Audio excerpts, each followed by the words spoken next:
Hi friends, welcome to online class. ഇന്ന് നമ്മൾ discuss ചെയ്യാൻ പോകുന്നത് 10ാം ക്ലാസ്സിലെ കെമിസ്ട്രിയെ കുറിച്ചാണ്. നമുക്കറിയാം 10ാം ക്ലാസ്സിൽ പ്രധാനമായിട്ടും 7 ചാപ്റ്ററാണ് കുട്ടികൾക്ക് പഠിക്കാനുള്ളത്. അതിൽ ഒന്നാമത്തെ ചാപ്റ്ററായ പീരിയോഡിക് ടേബിളും ഇലക്ട്രോണിക് വിന്യാസവും അഥവാ periodic table and electronic configuration എന്ന ചാപ്റ്ററാണ് ഇന്ന് നമ്മൾ നോക്കാൻ പോകുന്നത്. ഈ ചാപ്റ്ററിൽ പ്രധാനമായിട്ടും സബ്ഷെല്ലുകൾ, അതുപോലെ ആറ്റോമിക് നമ്പർ 1 ഹൈഡ്രജൻ മുതൽ ആറ്റോമിക് നമ്പർ 30 സിങ്ക് വരെയുള്ള എല്ലാ മൂലകങ്ങളുടെയും സബ്ഷെൽ ഇലക്ട്രോണിക് വിന്യാസം എഴുതാൻ പഠിക്കണം. അതിൻ്റെ അടിസ്ഥാനത്തിൽ ഒരു ആറ്റത്തിൻ്റെ ബ്ലോക്ക്, പിരീഡ്, ഗ്രൂപ്പ് എന്നിവ എങ്ങനെ കണ്ടെത്താം എന്ന് മനസ്സിലാക്കണം. അതുപോലെ എസ് ബ്ലോക്കിൻ്റെ ഓരോ ബ്ലോക്കിൻ്റെ പ്രത്യേകത, എസ് ബ്ലോക്കിൻ്റെ പ്രത്യേകത, പി ബ്ലോക്കിൻ്റെ പ്രത്യേകത, അതുപോലെ ഡി ബ്ലോക്കിൻ്റെ പ്രത്യേകത, ഡി ബ്ലോക്കിൻ്റെ ഓക്സീകരണാവസ്ഥ, എഫ് ബ്ലോക്കിൻ്റെ പ്രത്യേകത, ഇങ്ങനെയുള്ള കാര്യങ്ങളാണ് പ്രധാനമായിട്ടും പഠിക്കാനുള്ളത്. നമ്മൾ ഒന്നാമത്തെ ചാപ്റ്റർ ആയതുകൊണ്ട് തന്നെ നമുക്കറിയാം, നമ്മൾ ഈ ക്ലാസ് സെറ്റ് ചെയ്തിരിക്കുന്നത് 10ാം ക്ലാസ്സിലെ ഇംഗ്ലീഷ് മീഡിയം കുട്ടികൾക്കും മലയാളം മീഡിയം കുട്ടികൾക്കും ഒരുപോലെ പ്രയോജനപ്പെടുന്ന രീതിയിലാണ് ക്ലാസ് ഉൾക്കൊള്ളിച്ചിരിക്കുന്നത്. നമുക്കറിയാം, പീരിയോഡിക് ടേബിൾ ഇലക്ട്രോണിക് കോൺഫിഗറേഷൻ എന്നാണ് നമ്മൾ ചാപ്റ്ററിൻ്റെ പേര്. ഈ ചാപ്റ്ററിൻ്റെ കുറഞ്ഞ ഭാഗം നമ്മൾ 9ാം ക്ലാസ്സിൽ ഒന്നാമത്തെ ചാപ്റ്ററിലൂടെയും അതുപോലെ 3ാമത്തെ ചാപ്റ്ററിലൂടെയും ആറ്റത്തിൻ്റെ ഘടന അഥവാ സ്ട്രക്ചർ ഓഫ് ആറ്റം, അതുപോലെ മൂലക വർഗീകരണവും പീരിയോഡിക് ടേബിൾ എന്ന ചാപ്റ്ററിലൂടെ കുറച്ച് ഭാഗം പഠിച്ചു വെച്ചിട്ടുണ്ട്. ആ ഭാഗം ഒന്ന് ഓർമ്മപ്പെടുത്തിയതിന് ശേഷം നമുക്ക് എന്ത് ചെയ്യാം, പാഠത്തിലേക്ക് വരാം. അഥവാ നമുക്കറിയാം, ആ പീരിയോഡിക് ടേബിൾ എന്ന് പറഞ്ഞിരിക്കുന്നത് ആറ്റങ്ങളെ ആറ്റോമിക നമ്പർ കൂടിവരുന്ന ക്രമത്തിൽ ക്രമീകരിച്ചിട്ടുള്ള ക്രമീകരണത്തെയാണ് പീരിയോഡിക് ടേബിൾ എന്ന് പറയാം. അതായത് arrangement of elements with increasing order of their atomic number in which contain 18 vertical columns, 7 horizontal columns. അതായത് ആറ്റങ്ങളെ അവയുടെ ആറ്റോമിക നമ്പർ കൂടിവരുന്ന ക്രമത്തിൽ ക്രമീകരിച്ചിട്ടുള്ള ക്രമീകരണത്തെയാണ് പീരിയോഡിക് ടേബിൾ എന്ന് പറയുന്നത്. നമുക്കറിയാം, 9ാം ക്ലാസ്സിൽ നമ്മൾ അൻഡോയ്, ലാവോസിയ, അതുപോലെ മെൻഡലിയഫ് പീരിയോഡിക് ടേബിൾ, അതുപോലെ മോസ്ലി ധാരാളം പീരിയോഡ് ടേബിൾ പഠിച്ചിട്ടുണ്ട്. അത് ലേറ്റസ്റ്റ് ആയിട്ട് നമ്മൾ കെമിസ്ട്രി പഠിക്കാൻ ഉപയോഗിക്കുന്ന പീരിയോഡ് ടേബിളിനെ കുറിച്ച് നമ്മൾ പറഞ്ഞിരിക്കുന്നത്. അത് ആറ്റോമിക നമ്പർ കൂടിയിരുന്ന ക്രമത്തിൽ ആറ്റങ്ങളെ ക്രമീകരിച്ചിട്ടുള്ള ക്രമീകരണത്തെയാണ് പീരിയോഡിക് ടേബിൾ എന്ന് പറയുന്നത്. അതിൽ 18 കുത്തനെയുള്ള കോളങ്ങളുണ്ട്, അതിനാണ് ഗ്രൂപ്പുകൾ എന്ന് പറയുന്നത്. അതുപോലെ 7 വിലിങ്ങനെയുള്ള കോളങ്ങളുണ്ട്, ഇവയാണ് പീരീഡുകൾ എന്ന് പറയുന്നത്. അതായത് ആധുനിക പീരിയോഡിക് ടേബിളിൽ 18 ഗ്രൂപ്പും 7 പീരീഡും ഉണ്ട് എന്നാണ് അർത്ഥം. അതുപോലെ ഈ പീരിയോഡിക് ടേബിൾ എന്ന് പറയുന്നത് 4 ബ്ലോക്കുകൾ ചേർന്നതാണ്. അതായത് ഒന്നാമത്തെയും രണ്ടാമത്തെയും ഗ്രൂപ്പ് എസ് ബ്ലോക്ക് മൂലകം എന്ന് പറയുന്നു, നമ്മൾ പഠിച്ചിട്ടുണ്ട്. അതുപോലെ 3 മുതൽ 12 വരെയുള്ള മൂലകങ്ങളെ ഡി ബ്ലോക്ക് മൂലകം എന്ന് പറയുന്നത് പഠിച്ചിട്ടുണ്ട്, ട്രാൻസിഷൻ എലമെന്റ്സ്. അതുപോലെ 13 മുതൽ 18 വരെയുള്ള ഗ്രൂപ്പ് മൂലകങ്ങളെ പി ബ്ലോക്ക് എന്നും താഴെയുള്ള 2 നിരകളിലായി ക്രമീകരിച്ചിരിക്കുന്ന മൂലകങ്ങളെ എഫ് ബ്ലോക്ക് മൂലകങ്ങൾ എന്ന് പറയുന്നു. അതായത് 4 ബ്ലോക്കുകൾ ചേർന്നാണ് എസ് പി ഡി എഫ്, ഈ 4 ബ്ലോക്കുകൾ ചേർന്നാണ് പീരിയോഡിക് ടേബിൾ എന്ന് പറയുന്നത്. അത് നമുക്കറിയാം, ആറ്റം സെല്ലുകളെ കുറിച്ച് പറയുന്നുണ്ട്. സെല്ലുകളെ കുറിച്ച് നമ്മൾ 9ാം ക്ലാസ്സിൽ പഠിച്ചതാണ്. ആറ്റത്തിൻ്റെ ഘടന അഥവാ സ്ട്രക്ചർ ഓഫ് ആറ്റം എന്ന ചാപ്റ്ററിലൂടെ പഠിച്ചതാണ്. എന്നിരുന്നാലും ഞാൻ ഒന്ന് ഓർമ്മപ്പെടുത്തുന്നു. നമുക്കറിയാം, ആറ്റം മാതൃക പ്രധാനമായിട്ടും 1ാമത്തെ ചാപ്റ്ററിലൂടെ 3 ആറ്റം മാതൃകയെ കുറിച്ച് പഠിച്ചിട്ടുണ്ട്. ജെ തോംസൺ ആറ്റം മാതൃക, അതുപോലെ റൂദർഫോർഡ് ആറ്റം മാതൃക, നീൽസ് ബോർ ആറ്റം മാതൃക. വളരെ വ്യക്തമായി പഠിച്ചിട്ടുണ്ട്. ആറ്റത്തെക്കുറിച്ചുള്ള ഐഡിയ കിട്ടിയിരുന്ന ഒരു ആറ്റം മാതൃകയാണ് ബോർ ആറ്റം മാതൃക. ഈ ബോർ ആറ്റം മാതൃക ബേസ് ചെയ്തിട്ടാണ് സെല്ലുകൾ അഥവാ KLMN ഒക്കെ നമ്മൾ പഠിച്ചിരിക്കുന്നത് 9ാം ക്ലാസ്സിൽ. അതൊന്ന് ഓർമ്മപ്പെടുത്തുന്നു. അതായത് നമുക്കറിയാം, ഒരു ബോർ ആറ്റം മാതൃകയോട് പറയുന്നത് എല്ലാ പദാർത്ഥങ്ങളും നിർമ്മിക്കപ്പെട്ടിട്ടുള്ള ഏറ്റവും ചെറിയ കണികയാണ് atom. All substance made by smallest particle is called atoms. അതുപോലെ ഓരോ ആറ്റത്തിനും വ്യത്യസ്ത സ്വഭാവമായിരിക്കും, വ്യത്യസ്ത മാസ്സായിരിക്കും. ഫോർ എക്സാമ്പിൾ, ഓക്സിജൻ ആറ്റത്തിൻ്റെ മാസ് ആയിക്കൊള്ളണമെന്നില്ല നൈട്രജൻ ആറ്റത്തിന്, നൈട്രജൻ ആറ്റത്തിൻ്റെ സ്വഭാവം ആയിക്കൊള്ളണമെന്നില്ല കാർബൺ ആറ്റത്തിന്, കാർബണിൻ്റെ വെയിറ്റ് ആയിക്കൊള്ളുന്നില്ല ഫ്ലൂറിൻ ആറ്റത്തിന്. അത് വ്യത്യസ്ത മൂലക ആറ്റങ്ങൾക്ക് വ്യത്യസ്ത സ്വഭാവമായിരിക്കും, വ്യത്യസ്ത മാസ്സായിരിക്കും. അതുപോലെ ഒരു ആറ്റത്തിന് മധ്യഭാഗം ഉണ്ടായിരിക്കും. ഒരു ആറ്റത്തിൻ്റെ മധ്യഭാഗത്തെ ന്യൂക്ലിയസ് എന്ന് പറയുന്നു. Central part of a atom is called nucleus. അതുപോലെ ആറ്റംസ് കൂടിച്ചേർന്ന് സംയുക്തങ്ങൾ അഥവാ കോമ്പൗണ്ട് ഉണ്ടാകുന്നു. Atoms combine together to form compounds. അതുപോലെ ഒരു ആറ്റത്തിൻ്റെ പുറമെ ചില പ്രത്യേക വക്രപാതയിലൂടെ നെഗറ്റീവ് ചാർജുള്ള ഇലക്ട്രോൺസുകൾ കറങ്ങിക്കൊണ്ടിരിക്കുന്നു. Negatively charge electrons revolving around the nucleus at a particular path. This path is called orbit or shell. Negative ചാർജുള്ള ഇലക്ട്രോൺസുകൾ പ്രത്യേക വക്രപാതയിലൂടെ ന്യൂക്ലിയസ് ചുറ്റും കറങ്ങുന്നു. ഈ കറങ്ങുന്ന ഭാഗത്തെ ഷെല്ലുകൾ അഥവാ ഓർബിറ്റുകൾ എന്ന് പറയുന്നു. അതുപോലെ പ്രധാനപ്പെട്ട പോയിന്റാണ്, ന്യൂക്ലിയസിൽ നിന്ന് ഷെല്ലുകളിലേക്കുള്ള അകലം കൂടുന്തോറും ഷെല്ലുകളുടെ ഊർജം കൂടിയിരുന്നു. 9ാം ക്ലാസ്സിൽ പഠിച്ചതാണ് ഷെല്ലുകൾ. കെ ഷെൽ ഒന്നാമത്തെ ഷെല്ലാണ്, L shell, M shell, N shell. Last point, ഓരോ സെല്ലിലെയും പരമാവധി ഇലക്ട്രോണുകളുടെ എണ്ണം കണ്ടുപിടിക്കാനുള്ള പൊതുവായിട്ടുള്ള സമവാക്യമാണ് 2 × n². 2n² is the equation for finding the number of electrons, maximum number of electrons in each cell or each orbit. നോക്കൂ, അത് പ്രകാരം നമ്മൾ കെ എന്ന സെല്ലിൽ പരമാവധി 2 ഇലക്ട്രോൺസ് മാത്രമേ ഉൾക്കൊള്ളാൻ പാടുള്ളൂ. എല്ലിൽ 8, എമ്മിൽ 18, എന്നിൽ 32. ഇതെല്ലാം 9ാം ക്ലാസ്സിൽ വളരെ വ്യക്തമായി പഠിച്ചിട്ടുണ്ട്. വേണമെങ്കിൽ ഒന്ന് ഓർമ്മപ്പെടുത്തുന്നു, ശ്രദ്ധിക്കൂ. നമുക്കറിയാം 2 × n² എന്നാണ് പൊതുവായിട്ടുള്ള സമവാക്യം. ഓരോ സെല്ലിലെയും പരമാവധി ഇലക്ട്രോണുകളുടെ എണ്ണം കണ്ടുപിടിക്കുവാനുള്ള പൊതുവായിട്ടുള്ള സമവാക്യമാണ് 2 × n². ഈ സമവാക്യം വെച്ച് കെ എന്ന സെല്ലിൽ പരമാവധി എത്ര ഇലക്ട്രോൺ ഉൾക്കൊള്ളും നോക്കൂ. 2 × ഈ n² ഉദ്ദേശിക്കുന്നത് ഓരോ സെല്ലിലെയും സ്ഥാനത്തെയാണ് ഉദ്ദേശിച്ചത്. അപ്പോൾ കെ ഒന്നാമത്തെ സെല്ലായതുകൊണ്ട് നമുക്ക് n² സ്ഥാനത്ത് 1² എന്ന് കൊടുക്കാം. അപ്പോൾ 2 × 1² 1 തന്നെയാണ്. 2 × 1 2. ഇത് പ്രകാരം കെ എന്ന സെല്ലിൽ പരമാവധി 2 ഇലക്ട്രോൺസ് മാത്രമേ ഉൾക്കൊള്ളാൻ പാടുള്ളൂ. മനസ്സിലായി? അതുപോലെ എൽ എന്ന സെല്ലിൽ 2 × n² എന്നാണ് പൊതുവായിട്ടുള്ള സമവാക്യം. 2 × n² സ്ഥാനത്ത് എൽ സെല്ല് രണ്ടാമത്തെ സെല്ലായതുകൊണ്ട് 2² എന്ന് കൊടുക്കാം. 2² 4 ആണ്. 2 × 4 8. എൽ എന്ന സെല്ലിൽ പരമാവധി 8 ഇലക്ട്രോൺസ് മാത്രമേ ഉൾക്കൊള്ളാൻ പാടുള്ളൂ. മനസ്സിലായി? അതുപോലെ എമ്മിൽ 2 × n². എം മൂന്നാമത്തെ സെല്ലാണ്. അതുകൊണ്ട് നമുക്ക് 2 × n² സ്ഥാനത്ത് നമുക്ക് എന്ത് കൊടുക്കാം? 3² എന്ന് കൊടുക്കാം. 3² 9 ആണ്. 2 × 9 18. എം എന്ന സെല്ലിൽ പരമാവധി 18 ഇലക്ട്രോൺസ് മാത്രമേ ഉൾക്കൊള്ളാൻ പാടുള്ളൂ.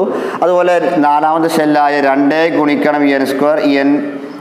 n നാലാമത്തെ സെല്ലായതുകൊണ്ട് 2 × n² സ്ഥാനത്ത് 4² എന്ന് കൊടുക്കാം. 4² 16 ആണ്. 2 × 16 32. ഇത് 9ാം ക്ലാസ് ഇവിടെ വ്യക്തമായി പഠിച്ചതാണ്. ഒന്നാമത്തെ പാഠമായ സ്ട്രക്ചർ ഓഫ് ആറ്റം എന്ന ചാപ്റ്ററിലൂടെ ഷെല്ലുകളെ കുറിച്ച് പഠിച്ചതാണ്. ഓരോ ഷെല്ലുകളിലെയും പരമാവധി കാണപ്പെടുന്ന ഇലക്ട്രോൺസ് എണ്ണം കണ്ടുപിടിക്കാനുള്ള സമവാക്യം വെച്ചിട്ട് കെയിൽ 2, എല്ലിൽ 8, എമ്മിൽ 18, എന്നിൽ 32 വളരെ വ്യക്തമായി പഠിച്ചിട്ടുണ്ട്. ഇത്രയും ഭാഗം നമ്മൾ 9ാം ക്ലാസ്സിൽ പഠിച്ച ഭാഗമാണ്. ഒന്ന് ജസ്റ്റ് ഓർമ്മപ്പെടുത്തിയത് മാത്രം. ഇനി നമുക്ക് പാഠത്തിലേക്ക് വരാം.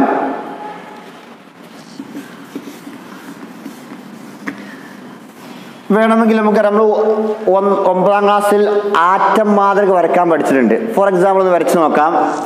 Carbon C. കാർബൺ സി എന്ന അക്ഷരം കൊണ്ടാണ് സൂചിപ്പിക്കുന്നത്. അറ്റോമിക് നമ്പർ 6 ആണ്. മാസ് നമ്പർ 12 ആണ്.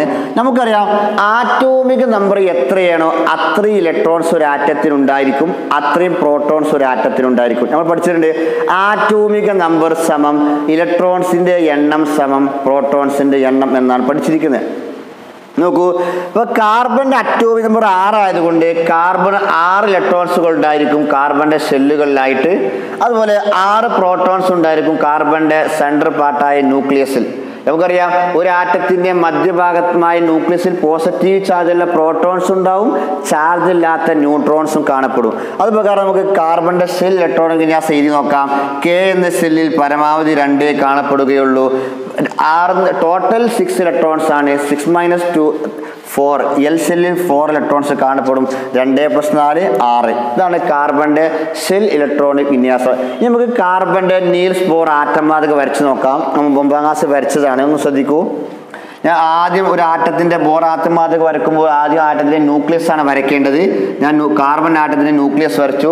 നമുക്കറിയാം കാർബണിന്റെ അറ്റോമിക് നമ്പർ 6 ആണ്. അതുകൊണ്ട് കാർബണിന്റെ പ്രോട്ടോൺസ് എണ്ണം എന്തായിരിക്കും? 6 ആയിരിക്കും. നമുക്കറിയാം ഒരു ആറ്റത്തിന്റെ ന്യൂട്രോൺസിന് എണ്ണം കാണണമെങ്കിൽ മാസ് നമ്പറിൽ നിന്ന് അറ്റോമിക് നമ്പർ കുറച്ചാൽ മതി.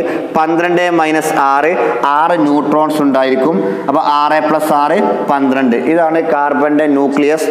നമുക്കറിയാം കെ എന്ന സെല്ലിൽ പരമാവധി 2 ഇലക്ട്രോൺസ് കാർബൺ കാണപ്പെടുകയുള്ളൂ. 1 2. എൽ എന്ന സെല്ലിൽ പരമാവധി കാണപ്പെടുന്ന ഇലക്ട്രോൺസ് 8 ആണെങ്കിലും കാർബൺ എത്ര ഉണ്ടാവുള്ളൂ? 4 ഇലക്ട്രോൺസ് മാത്രമേ ഉണ്ടായിരിക്കുള്ളൂ. അത് പ്രകാരം 1 2 3 4. ഇതാണ് കാർബൺ ആറ്റത്തിന്റെ നീൽസ് ബോർ ആറ്റം മാതൃക. ഇനി നമുക്ക് 10ാം ക്ലാസ് ടോപ്പിക്കിലേക്ക് പോകാം. അപ്പൊ എന്താണ് ആറ്റം, അതുപോലെ ആറ്റത്തിന്റെ മധ്യഭാഗത്തെ എന്ത് വിളിക്കുന്നു, അതുപോലെ പ്രോട്ടോൺസ് ന്യൂട്രോൺസ് എവിടെ കാണപ്പെടുന്നു, എന്താണ് ഷെല്ലുകൾ, ഓരോ ഷെല്ലുകളും പരമാവധി എത്ര ഇലക്ട്രോണുകൾ കാണപ്പെടും എന്നുള്ളതൊക്കെ നമ്മൾ 9ാം ക്ലാസ് പഠിച്ചതാണ്. അത് വീണ്ടും ഞാൻ ഒന്ന് ഓർമ്മപ്പെടുത്തി. ഇനി നമുക്ക് പാഠത്തിലേക്ക് പോകാം. ഈ പാഠത്തിൽ പ്രധാനമായിട്ടും പഠിക്കേണ്ടത് നമുക്ക് പറഞ്ഞു സബ്ഷെല്ലുകളെ കുറിച്ചാണ്. നോക്കൂ, നമുക്കറിയാം കെ എന്ന സെല്ല് 1ാമത്തെ സെല്ലായതുകൊണ്ട് ആ കെ എന്ന സെല്ലിൽ പരമാവധി 2 ഇലക്ട്രോണുകൾ കാണപ്പെടും. ഈ 2 ഇലക്ട്രോണുകൾ കെ എന്ന സെല്ലിലുള്ള സബ്ഷെല്ലുകളിലായിട്ടാണ് കാണപ്പെടുക. അതായത് ഓരോ ഇലക്ട്രോൺസ് കാണപ്പെടുന്ന പ്രധാനപ്പെട്ട ഊർജ്ജ നിലകളാണ്, പ്രധാനപ്പെട്ട ഭാഗങ്ങളാണ് ഷെല്ലുകൾ. അതായത് കെ എൽ എം എൻ. ഈ കെ 1ാമത്തെ ഷെല്ലായതുകൊണ്ട് കെ എന്ന പ്രധാനപ്പെട്ട ഷെല്ലിനുള്ളിൽ ഒരു ഊർജ്ജനില കുറഞ്ഞ ഭാഗം മാത്രമേ ഉള്ളൂ, ഒരു സബ്ഷെല്ല് മാത്രമേ ഉള്ളൂ. അതാണ് എസ് എന്ന സബ്ഷെല്ല്. ഒന്നുകൂടെ പറയാം, പ്രധാനപ്പെട്ട ഇലക്ട്രോൺസ് കാണപ്പെടുന്ന ഭാഗങ്ങളാണ് ഷെല്ലുകൾ എന്ന് പറയുന്നത്. ഈ ഷെല്ലുകളുടെ ഉള്ളിൽ തന്നെ ഊർജ്ജനില കുറഞ്ഞ ഭാഗങ്ങളുണ്ട്, അതായത് സബ്ഷെല്ലുകൾ ഉണ്ട് എന്നാണ് അർത്ഥം. അപ്പൊ കെ 1ാമത്തെ പ്രധാനപ്പെട്ട സെല്ലായതുകൊണ്ട് കെ എന്ന സെല്ലിൻ്റെ ഉള്ളിൽ ഒരു ഊർജ്ജനില കുറഞ്ഞ ഭാഗം മാത്രമേ ഉള്ളൂ, അതായത് ഒരു സബ്ഷെല്ല് മാത്രമേ ഉള്ളൂ. അത് എസ് എന്ന സബ്ഷെല്ലാണ്. നമുക്കറിയാം കെ എന്ന സെല്ലിൽ പരമാവധി 2 ഇലക്ട്രോൺസ് മാത്രമാണ് ഉൾക്കൊള്ളുക. അപ്പൊ ഈ 2 ഇലക്ട്രോൺസ് പൂർണ്ണമായിട്ട് എവിടെയായിരിക്കും? ഈ എസ് എന്ന സബ്ഷെല്ലിലായിരിക്കും ഉൾക്കൊള്ളുക. അതുകൊണ്ട് ഞാൻ S2 എന്ന് എഴുതുന്നു. ഇനി നോക്കൂ, എൽ എന്ന് പറയുന്നത് പ്രധാനപ്പെട്ട ന്യൂക്ലിയസ് കഴിഞ്ഞ 2ാമത്തെ സെല്ലാണ്. 2ാമത്തെ ഇലക്ട്രോൺസ് കാണപ്പെടുന്ന ഭാഗത്തെയാണ് എൽ സെല്ല് എന്ന് പറയുന്നത്. അതുകൊണ്ട് തന്നെ ഈ 2ാമത്തെ സെല്ലിന്റെ ഉള്ളിൽ തന്നെ 2 ഊർജ്ജനില കുറഞ്ഞ ഭാഗങ്ങളുണ്ട്, അതായത് 2 സബ്ഷെല്ലുകൾ ഉണ്ട് എന്നാണ് അർത്ഥം.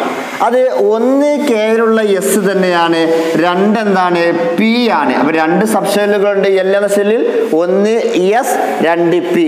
നമുക്കറിയാം എൽ എന്ന സെല്ലിൽ പരമാവധി 8 ഇലക്ട്രോൺസ് ആണ് ഉൾക്കൊള്ളുക. അപ്പൊ എസിൽ 2 ആയതുകൊണ്ട് ഇവിടെയുള്ള ഈ എസിൽ 2 ആയിരിക്കും. നോക്കൂ, ടോട്ടൽ 8 ആണ്. 8 - 2 6. പിയിൽ 6 ആയിരിക്കും. നോക്കൂ, 2 + 6 8. ശരിയാണ്. ഇനി നോക്കൂ, പ്രധാനപ്പെട്ട ഇലക്ട്രോൺസ് കാണപ്പെടുന്ന 3ാമത്തെ ഭാഗമാണ്, 3ാമത്തെ സെല്ലാണ് എം എന്ന സെല്ല്. അതുകൊണ്ട് തന്നെ 3 സബ്ഷെല്ലുകൾ ഉണ്ടായിരിക്കും. 1 എസ് ആണ്, ആ എസ് കെയിലുമുണ്ട് എല്ലിലുമുണ്ട്. 2 എന്താണ്? പി ആണ്, ആ പി എന്ന സബ്ഷെല്ല് എൽ എന്ന ഷെല്ലുകളിലുണ്ട്. ഇനി 3 നോക്കൂ, ഡി ആണ്, എസ് പി ഡി.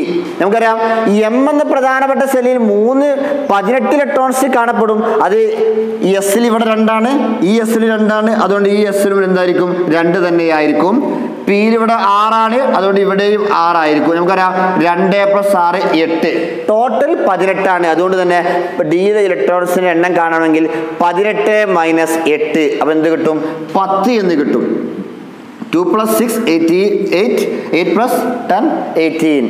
ഇനി നോക്കൂ, എൻ എന്ന പ്രധാനപ്പെട്ട ഇലക്ട്രോൺസ് കാണപ്പെടുന്ന ഭാഗം പ്രധാനപ്പെട്ട സെല്ലാണ്, നാലാമത്തെ സെല്ലാണ് എൻ. അതുകൊണ്ട് 4 സബ് സെല്ലുകൾ ഉണ്ടായിരിക്കും. ഒന്നെന്താണ് എസ് ആണ്, ഈ എസ് കെയിലുണ്ട്, എല്ലിലുണ്ട്, എമ്മിലുണ്ട്. രണ്ടെന്താണ് പി ആണ്, പി രണ്ടാമത്തെ സെല്ലിലാണ് സ്റ്റാർട്ട് ചെയ്യുന്നത്, എല്ലിൽ പി ഉണ്ട്, എമ്മിൽ പി ഉണ്ട്. മൂന്നെന്താണ് ഡി ആണ്, ഡി മൂന്നാമത്തെ സെല്ലിൽ സ്റ്റാർട്ട് ചെയ്യുന്നത്. നോക്കൂ, നാലെന്താണ് എഫ് ആണ്, എസ് പി ഡി എഫ്. നോക്കൂ, എസ്സിൽ ഇവിടെ 2, ഇ എസ്സിൽ 2, ഇ എസ്സിൽ 2, അതുകൊണ്ട് ഇ എസ്സിൽ 2 ആണ്. പിയിൽ ഇവിടെ 6, ഇവിടെയും 6, അതുകൊണ്ട് ഇവിടെയും 6 ആണ്. ഡിയിൽ ഇവിടെ 10, അതുകൊണ്ട് ഇവിടെയും 10 ആണ്. ടോട്ടൽ എന്നിൽ ഉൾക്കൊള്ളേണ്ട ഇലക്ട്രോൺസ് എണ്ണം എത്രയാണ്? 32 ആയതുകൊണ്ട് തന്നെ 2 + 6 8, 8 + 10 18, ടോട്ടൽ 32 ആണ്. 32 - 18, അപ്പം എന്ത് കിട്ടും? എഫിൽ 14 എന്ന് കിട്ടും. 2 + 6 8, 8 + 10 18, 18 + 14 32. നമുക്കറിയാം, ഞാൻ പറഞ്ഞിരുന്നു പീരിയോഡിക് ടേബിൾ എന്ന് പറയുന്ന 4 ബ്ലോക്കുകൾ ചേർന്നതാണ് S block, P block, D block, F block. അതുപോലെ 4 സബ് സെല്ലുകളാണ് പ്രധാനമായിട്ടുള്ളത്. അതും എന്താണ്? S P D F 4 sub സെല്ലുകളുണ്ട്. ഇനി നോക്കൂ, എല്ലാ സെല്ലുകളിലും പൊതുവായി കാണപ്പെടുന്ന സബ് സെല്ലാണ് എസ്. കെയിൽ എസ് ഉണ്ട്, എല്ലിൽ എസ് ഉണ്ട്, എമ്മിൽ എസ് ഉണ്ട്, എന്നിൽ എസ് ഉണ്ട്. ഈ സബ് സെല്ലുകളുടെ മുകളിൽ എഴുതുന്ന സംഖ്യ എന്ന് പറയുന്നതാണ് ആ സബ് സെല്ലിൽ ഉൾക്കൊള്ളുന്ന ഇലക്ട്രോൺസിന് എണ്ണമാണ്. അതോട് നോക്കൂ, എസ്സിൽ 2, എസ്സിൽ 2, S2, എസ്സിൽ 2, S2, എസ്സിൽ 2. ഈ സബ് സെല്ലിന്റെ മുന്നേ ഇടുന്ന സംഖ്യ ആ സബ് സെല്ലിന്റെ സ്ഥാനത്തെയാണ് സൂചിപ്പിക്കുന്നത്. ഫോർ എക്സാമ്പിൾ നോക്കൂ, ഞാൻ കെ ഈ എസ് ഒന്നാമത്തെ സെല്ലിലൂടെ എസ് ആയതുകൊണ്ട് ഞാൻ എന്ത് കൊടുക്കുന്നു? 1 എന്ന് കൊടുക്കുന്നു, കാരണം ഒന്നാമത്തെ എസ് ആണ്. 1s2. അതുപോലെ നോക്കൂ, എല്ല് രണ്ടാമത്തെ സെല്ലാണ്, അതുകൊണ്ട് തന്നെ ഈ എസും ഈ പി എന്താണ്? രണ്ടാമത്തെ സെല്ലിലുള്ള സബ് സെല്ലായതുകൊണ്ട് ഞാൻ 2s2. അതുപോലെ 2p6. ഈ സബ് സെല്ലിന്റെ മുന്നേ ഇടുന്ന സംഖ്യയാണ് സബ് സെല്ലിന്റെ സ്ഥാനത്തെയാണ് സൂചിപ്പിക്കുന്നത്. എത്രാമത്തെ സബ് സെല്ല് എന്ന സ്ഥാനത്തെയാണ് സൂചിപ്പിക്കുന്നത്. ഇനി നോക്കൂ, ഈ എസ് എന്ന് പറയുന്നത് മൂന്നാമത്തെ എം എന്ന സെല്ലിലുള്ള എസ് ആണ്. അതുകൊണ്ട് ഞാൻ കൊടുക്കുന്നു 3s2, മൂന്നാമത്തെ എസ്. നോക്കൂ, ഈ പി ഞാൻ 3p6, മൂന്നാമത്തെ സെല്ലിലുള്ള പി എന്ന സബ് സെല്ല്. നോക്കൂ, 3d10, മൂന്നാമത്തെ സെല്ലിലുള്ള ഡി എന്ന സബ് സെല്ല്. നോക്കൂ, അത് പ്രകാരം 4s2, 4p6, 4d10, 4f14. അതായത് എല്ലാ സെല്ലുകളിലും പൊതുവായി കാണപ്പെടുന്ന സബ് സെല്ലാണ് എസ് എന്ന സബ് സെല്ല്. എസ്സിൽ പരമാവധി 2 ഇലക്ട്രോൺസ് മാത്രമേ ഉൾക്കൊള്ളുകയുള്ളൂ. പരീക്ഷ ചോദിക്കാറുണ്ട് which is the common sub cell ചോദിക്കാറുണ്ട്. ബ്രാക്കറ്റിൽ SPDF കൊടുക്കും. അപ്പോൾ മനസ്സിലാക്കേണ്ടത് എസ് എന്നാണ് പ്രധാനപ്പെട്ട എല്ലാ സെല്ലുകളിലും കാണപ്പെടുന്ന സബ് സെല്ല്. ഇനി നോക്കൂ, എസ്സിൽ ഉൾക്കൊള്ളുന്ന ഇലക്ട്രോൺസ് എണ്ണം എത്രയാണ്? 2 ആണ്. 2 2 2 2. അതുപോലെ പി എന്ന സബ് സെല്ല് സ്റ്റാർട്ട് ചെയ്യുന്നത് തന്നെ രണ്ടാമത്തെ സെല്ലായ എല്ലിലാണ്. 2p6. പി എന്ന സെല്ലിൽ പരമാവധി 6 ഇലക്ട്രോൺസ് ഉൾക്കൊള്ളും. p6 p6 p6. അതുപോലെ ഡി എന്ന സെല്ലിൽ പരമാവധി 10 ഇലക്ട്രോൺസ് ഉൾക്കൊള്ളും.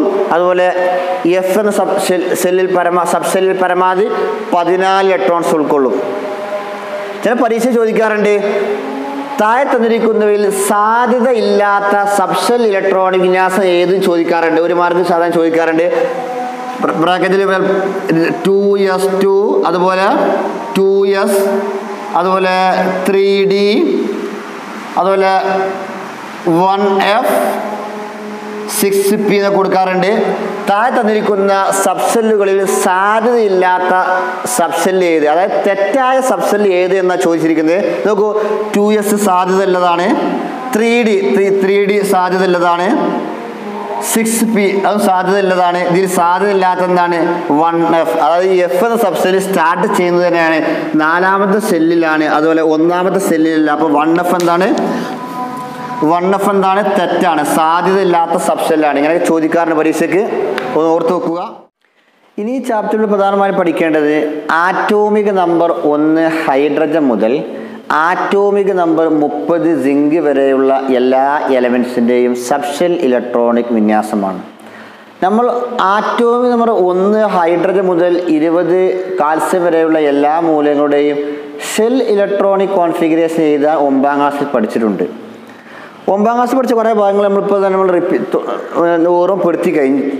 ഇനി നമുക്ക് 1 ഹൈഡ്രജൻ മുതൽ 30 സിങ്ക് വരെയുള്ള മൂലകങ്ങളുടെ സബ്ഷെൽ ഇലക്ട്രോണിക് വിന്യാസം എങ്ങനെയാണ് എഴുതൽ എന്ന് മനസ്സിലാക്കാം. നോക്കൂ,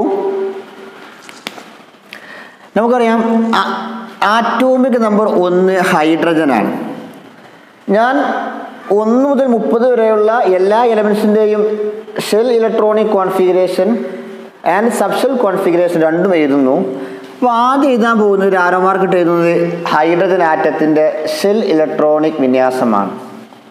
നമുക്കറിയാം ഹൈഡ്രജൻ H എന്ന അക്ഷരം കൊണ്ടാണ് സൂചിപ്പിക്കുന്നത്. അറ്റോമിക് നമ്പർ 1 ആണ്. നമുക്കൊരു അറ്റോമിക് നമ്പർ താഴെ എഴുതുന്നു, മാസ് നമ്പർ മുകളിൽ എഴുതുന്നു. അപ്പോൾ 9ാം ക്ലാസ്സിൽ പഠിച്ചിട്ടുണ്ട്. ആറ്റോമിക് നമ്പർ 1 ആയതുകൊണ്ട് തന്നെ ഇലക്ട്രോൺസിന് എണ്ണം 1 ആയിരിക്കും, പ്രോട്ടോൺസിന് എണ്ണം 1 ആയിരിക്കും. നമ്മൾ പഠിച്ചിരിക്കുന്നത് atomic number equal to number of protons equal to number of electrons എന്നാണ്. ഞാൻ ആദ്യം എഴുതുന്നത് ഹൈഡ്രജൻ്റെ ഷെൽ ഇലക്ട്രോണിക് കോൺഫിഗറേഷൻ ആണ്. നോക്കൂ, ഒരൊറ്റ ഇലക്ട്രോൺസ് മാത്രമേ ഉണ്ടായിരിക്കുള്ളൂ. ആ ഒരു ഇലക്ട്രോൺസ് K എന്ന ഷെല്ലിലായിരിക്കും. അപ്പോൾ 1. ഇതാണ് ഹൈഡ്രജൻ്റെ ഷെൽ ഇലക്ട്രോണിക് കോൺഫിഗറേഷൻ. ഇതൊരു ആരോ മാർക്ക് ഇട്ട് ഞാൻ ഹൈഡ്രജൻ്റെ സബ്ഷെൽ ഇലക്ട്രോണിക് വിന്യാസം എഴുതുന്നു. നമുക്കറിയാം നമ്മൾ ഹൈഡ്രജന് 1 ഇലക്ട്രോൺസ് Kയിൽ ഉണ്ടായിരിക്കും എന്ന് പറഞ്ഞു. ഈ Kയിലുള്ള Sലായിരിക്കും ഉണ്ടായിരിക്കുക. അതുകൊണ്ട് ഞാൻ S1 എന്ന് എഴുതുന്നു. ഇത് K ഒന്നാമത്തെ S, ഈ S എന്ന് പറയുന്നത് 1ാമത്തെ ഷെല്ലിലുള്ള S ആയതുകൊണ്ട് ഞാൻ 1s1 എന്ന് എഴുതുന്നു. ഇതാണ് ഹൈഡ്രജൻ്റെ സബ്ഷെൽ ഇലക്ട്രോണിക് വിന്യാസം. ഒന്നുകൂടെ പറയുന്നു, ഹൈഡ്രജൻ H എന്ന അക്ഷരം കൊണ്ടാണ് സൂചിപ്പിക്കുന്നത്. ആറ്റോമിക് നമ്പർ 1 ആണ്. അതുകൊണ്ട് 1 ഇലക്ട്രോൺസ് ഉണ്ടായിരിക്കും. ആദ്യം എഴുതുന്നത് ഹൈഡ്രജൻ്റെ ഷെൽ ഇലക്ട്രോണിക് കോൺഫിഗറേഷൻ ആണ്. Kയിൽ എത്ര, Lൽ എത്ര, Mൽ എത്ര എന്നുള്ളത്. അറ്റോമിക് നമ്പർ 1 ആയതുകൊണ്ട് 1 ഇലക്ട്രോൺസ് K എന്ന ഷെല്ലിൽ ഉണ്ടായിരിക്കും. അപ്പോൾ ഞാൻ 1 എന്ന് എഴുതി. ഇനി സബ്ഷെൽ ഇലക്ട്രോണിക് വിന്യാസം, ഈ 1 ഇലക്ട്രോൺസ് Kയിലുള്ള Sലായിരിക്കും ഉണ്ടായിരിക്കും. അതുകൊണ്ട് ഞാൻ S1 എന്ന് എഴുതി. എത്രാമത്തെ S ആണ് മനസ്സിലാക്കാൻ വേണ്ടി Kയിലുള്ള S, അതായത് 1ാമത്തെ S ആയതുകൊണ്ട് ഞാൻ 1s1 എന്ന് എഴുതി. അതാണ് ഹൈഡ്രജൻ്റെ സബ്ഷെൽ ഇലക്ട്രോണിക് വിന്യാസം. അതുപ്രകാരം 30 വരെ എഴുതേണ്ടതുണ്ട്. നോക്കൂ, 2 നോക്കൂ, ഹീലിയം He ഷെൽ ഇലക്ട്രോണിക് വിന്യാസം 2. Kയിൽ പരമാവധി 2 ഉൾക്കൊള്ളാൻ പാടുള്ളൂ. ആ 2 ഇലക്ട്രോൺസ് Kയിൽ ഹീലിയത്തിനുണ്ടായിരിക്കും. ഇനി സബ്ഷെൽ ഇലക്ട്രോണിക് വിന്യാസം എഴുതുന്നു. ഈ 2 ഇലക്ട്രോൺസ് Kയിലുള്ള ഈ Sലായിരിക്കും ഉണ്ടായിരിക്കുക. അതുകൊണ്ട് S2. ഇത് Kയിലുള്ള S ആയതുകൊണ്ട് 1ാമത്തെ S ആയതുകൊണ്ട് 1s2. ഇതാണ് ഹീലിയത്തിൻ്റെ സബ്ഷെൽ ഇലക്ട്രോണിക് വിന്യാസം. ഇനി നോക്കൂ, Li ലിഥിയം ആറ്റോമിക് നമ്പർ 3. ഞാൻ ആദ്യം ഷെൽ കോൺഫിഗറേഷൻ എഴുതുന്നു. 3 ഇലക്ട്രോൺസ് ലിഥിയത്തിന് ഉണ്ടായിരിക്കും. പക്ഷേ 3ഉം Kയിൽ ഉൾക്കൊള്ളുകയില്ല. നമ്മൾ പറഞ്ഞു Kയിൽ 2 ഉൾക്കൊള്ളുകയുള്ളൂ. 3ാമത്തെ ഇലക്ട്രോൺസ് Lലേക്ക് പോകും. അതുകൊണ്ട് ഞാൻ 2,1. ഇതാണ് ലിഥിയത്തിൻ്റെ ഷെൽ ഇലക്ട്രോണിക് കോൺഫിഗറേഷൻ. ഇനി സബ്ഷെൽ ഇലക്ട്രോണിക് കോൺഫിഗറേഷൻ എഴുതുന്നു. ഈ 2 ഇലക്ട്രോൺസ് Kയിലുള്ള Sലായിരിക്കും. അതുകൊണ്ട് S2. എത്രാമത്തെ S ആണ്? 1ാമത്തെ S ആയതുകൊണ്ട് 1s2.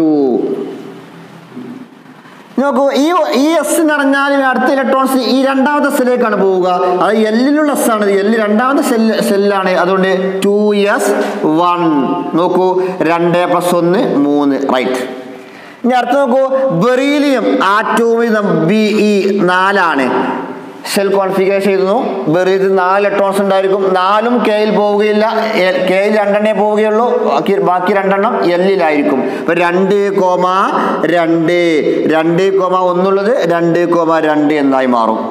നോക്കൂ, സബ്ഷെൽ കോൺഫിഗറേഷൻ ഈ 2 എന്ന് പറയുന്നത് Kയിലുള്ള Sലായതുകൊണ്ട് 1s2 2.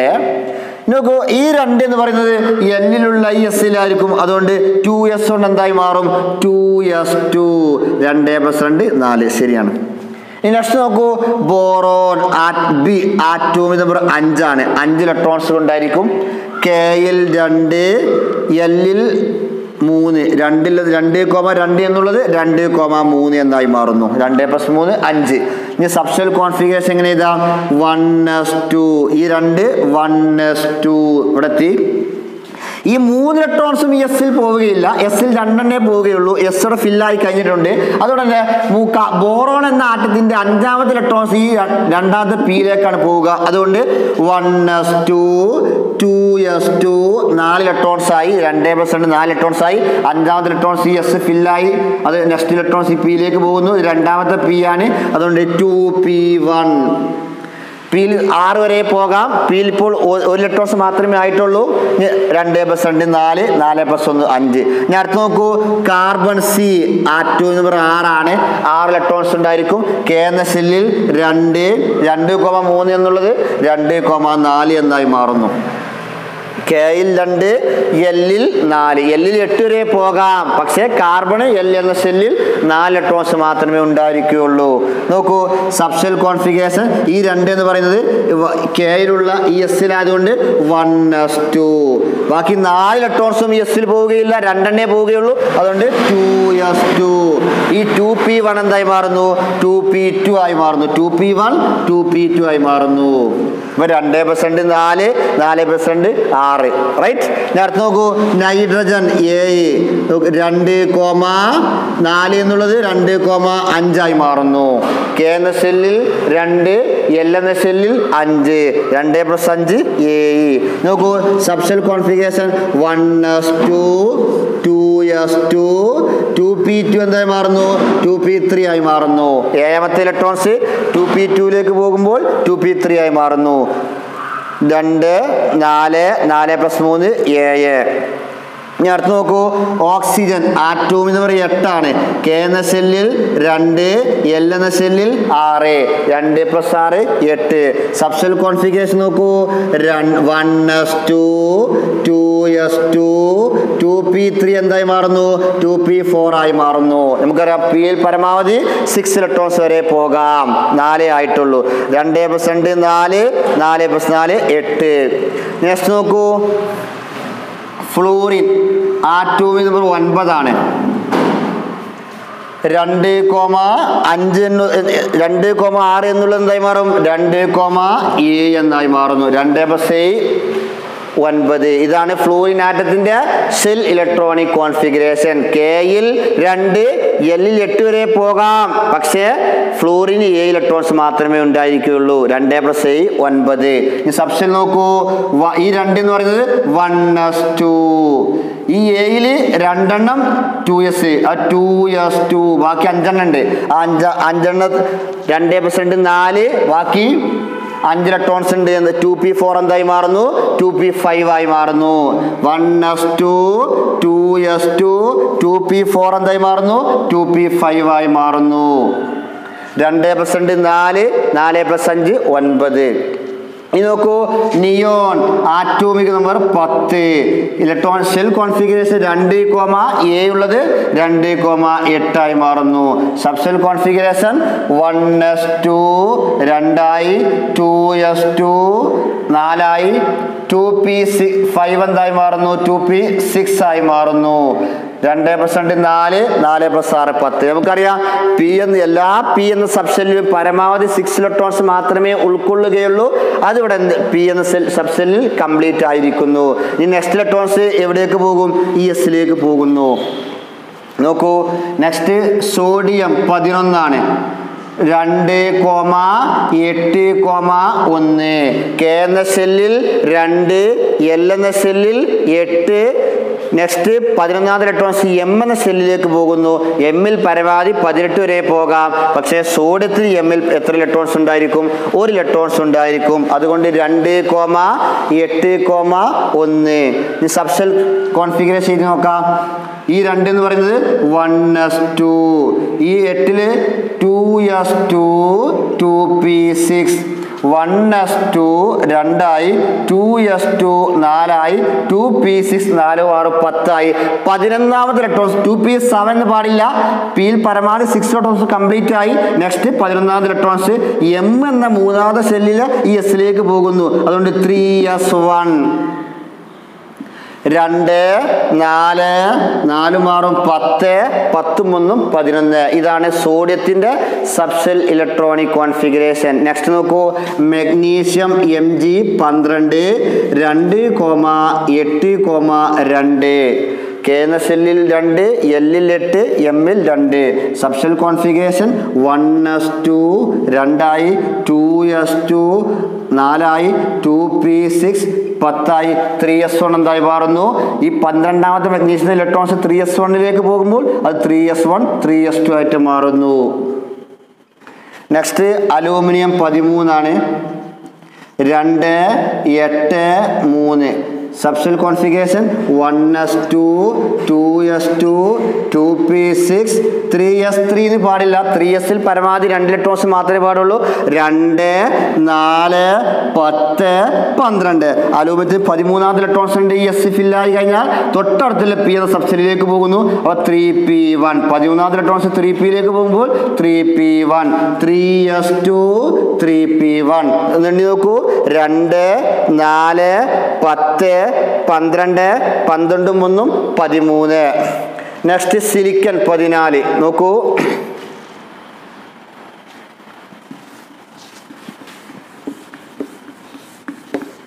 Silicon 14 Si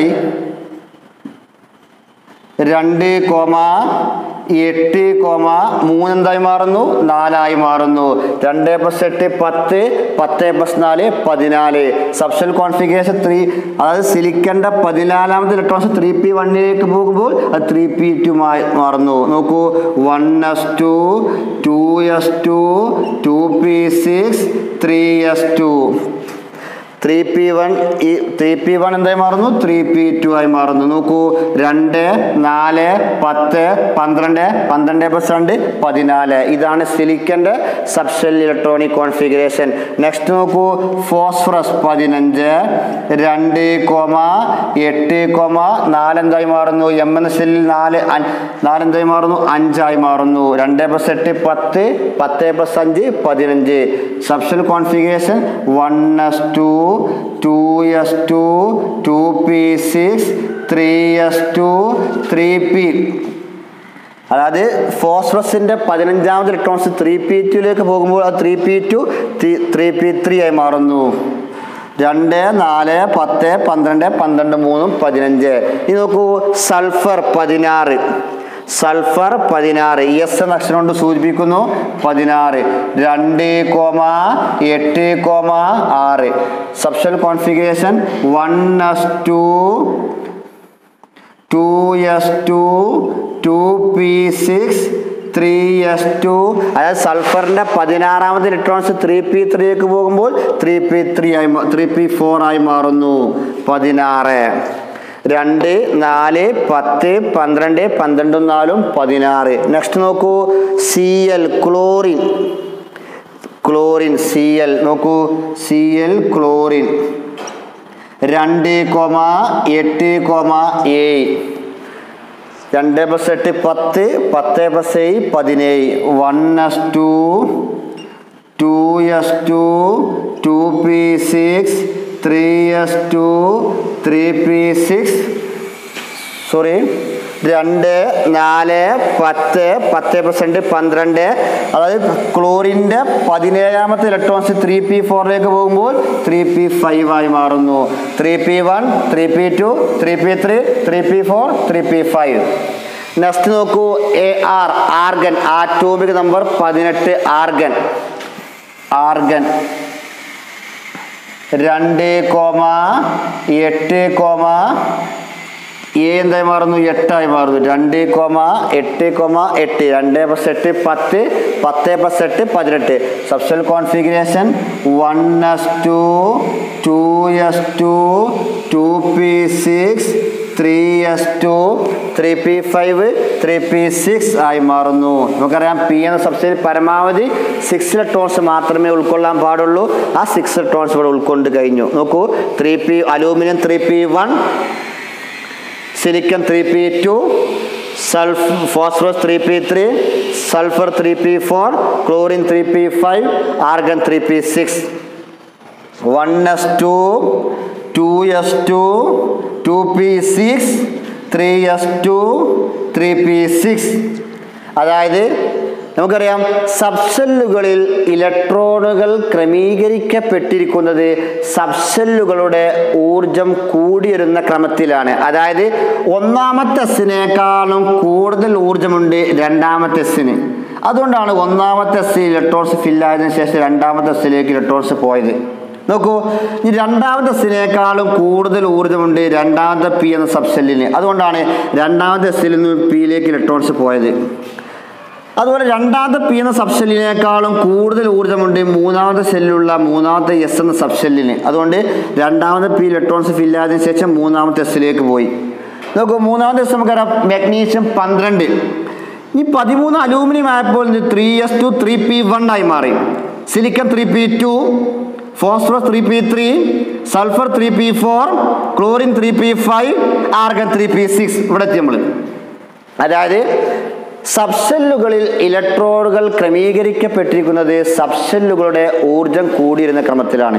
electrons are accommodate in the subshell with increasing order of energy of the subshell. സബ്സെല്ലുകളുടെ ഊർജം കൂടിയിരുന്ന ക്രമത്തിലാണ് സബ്സെല്ലുകളിൽ ഇലക്ട്രോണുകൾ ക്രമീകരിക്കപ്പെട്ടിരിക്കുന്നത്. ഇപ്പോൾ നമ്മൾ ആറ്റോമിക് നമ്പർ 1 ഹൈഡ്രജൻ മുതൽ ആറ്റോമിക് നമ്പർ ആർഗൺ 18 വരെയുള്ള എല്ലാ എലമെൻസിൻ്റെയും സബ്സെൽ കോൺഫിഗറേഷനും ആൻഡ് സെൽ കോൺഫിഗറേഷൻ പറഞ്ഞു കഴിഞ്ഞു. ഇനി നമ്മൾ ആറ്റോമിക് നമ്പർ 19 പൊട്ടാസ്യം മുതലാണ് പറയാൻ പോകേണ്ടത്. 30 വരെ കംപ്ലീറ്റ് ആക്കേണ്ടതുണ്ട്. അതിന് മുന്നേ ആയിട്ട് നമ്മൾ പറഞ്ഞു സബ്സെല്ലുകളിൽ ഇലക്ട്രോണുകൾ ക്രമീകരിക്കപ്പെട്ടിരിക്കുന്നത് സബ്സെല്ലുകളുടെ ഊർജം കൂടിയിരുന്ന ക്രമത്തിലാണ്. നമ്മളിപ്പോൾ 1 മുതൽ 18 വരെ എഴുതി. അപ്പോൾ നമുക്ക് മനസ്സിലായിട്ടുണ്ടാകും ആദ്യത്തെ ഇലക്ട്രോൺസ് 18 വരെ എഴുതിയപ്പോൾ ആദ്യത്തെ ഇലക്ട്രോൺസ് ഫില്ലാകുന്നത് ഒന്നാമത്തെ എസ്സിലേക്കാണ്. ഒന്നാമത്തെ എസ്സിൽ 2 ഇലക്ട്രോൺസ് നിറഞ്ഞതിന് ശേഷം മാത്രമാണ് രണ്ടാമത്തെ എസ്സിലേക്ക് പോകുന്നത്. രണ്ടാമത്തെ എസ്സിൽ ഫില്ലായതിനു ശേഷം മാത്രമാണ് 2p1 2p2 2p3 2p4 2p5 2p6 2p6 electrons maximum 6 electrons ഫില്ലായതിനു ശേഷം മാത്രമാണ് 3sലേക്ക് പോകുന്നത്. 3s1 3s2 next electrons 3p1 3p2 3p3. അതായത് ഓരോ സബ്സെല്ലുകളും എനർജിയുടെ അടിസ്ഥാനത്തിലാണ് ക്രമീകരിക്കപ്പെട്ടിരിക്കുന്നതെന്നാണ് അർത്ഥം. ഒന്നാമത്തെ എസ്സിനേക്കാളും കൂടുതൽ ഊർജ്ജം രണ്ടാമത്തെ എസ്സിന്, രണ്ടാമത്തെ എസ്സിനേക്കാളും കൂടുതൽ ഊർജ്ജം രണ്ടാമത്തെ പീക്ക്. അതുപോലെ ഇനി നോക്കൂ, അതായത് ഒന്നാമത്തെ എസ് ഇലക്ട്രോൺസ് ഫില്ലായതിനു ശേഷം എന്ത് ചെയ്തു? രണ്ടാമത്തെ എസ്സിലേക്കാണ് ഇലക്ട്രോൺസ് പോയത്. നോക്കൂ, ഒന്നാമത്തെ എസ് കഴിഞ്ഞാൽ രണ്ടാമത്തെ എസ്സിലേക്കാണ്. രണ്ടാമത്തെ എസ് ഇലക്ട്രോൺസ് ഫില്ലായതിനു ശേഷം രണ്ടാമത്തെ പിയിലേക്കാണ് ഇലക്ട്രോൺസ് പോയിരിക്കുന്നത്. രണ്ടാമത്തെ പിയിലേക്കാണ്. രണ്ടാമത്തെ പിയിൽ 6 ഇലക്ട്രോൺസ് ഫില്ലായതിനു ശേഷം മൂന്നാമത്തെ എസ്സിലേക്കാണ് ഇലക്ട്രോൺസ് പോയിരിക്കുന്നത്. മൂന്നാമത്തെ എസ്സിൽ 2 ഇലക്ട്രോൺസ് ഫില്ലായതിനു ശേഷം മൂന്നാമത്തെ പിയിലേക്കാണ് ഇലക്ട്രോൺസ് പോയിരിക്കുന്നത്. ഇനി നോക്കൂ, അപ്പോൾ ആദ്യത്തെ ഇലക്ട്രോൺസ് ഏതൊരു ആറ്റത്തിൻ്റെയും സബ്സെൽ കോൺഫിഗറേഷൻ ചെയ്തപ്പോൾ ആദ്യത്തെ ഇലക്ട്രോൺസ് പോകുന്നത് ഒന്നാമത്തെ എസ്സിലേക്കാണ്. ഞാനൊരു ആരോ മാർക്കിട്ട് സൂചിപ്പിച്ചു. നമുക്കറിയാം കെ ഒന്നാമത്തെ സെല്ലായതുകൊണ്ട് ഒറ്റ സബ്സെല്ല് മാത്രമേ ഉള്ളൂ, അതാണ് 1s എന്ന് കൊടുത്തത്.